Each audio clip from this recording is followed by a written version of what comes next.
Sebuah rekaman ramai beredar di media sosial Telegram pada Selasa 4 April 2023.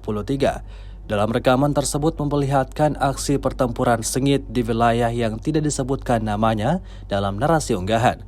Prajurit Rusia beroperasi pada posisi musuh di area perkotaan. Seperti yang terlihat dalam rekaman, sekelompok tentara Rusia mulai masuk ke titik target dan menembaki tiap sudut-sudut yang mencurigakan. Tidak diketahui pasti seperti apa kelanjutan dari pertempuran ini, namun beragam respon diberikan warganet.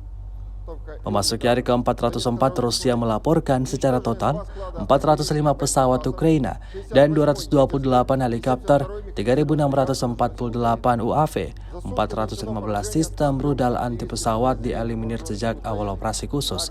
Sementara itu dari kubu Kiev, Kementerian Pertahanan Ukraina melaporkan 610 tentara Rusia dieliminir dalam 24 jam terakhir.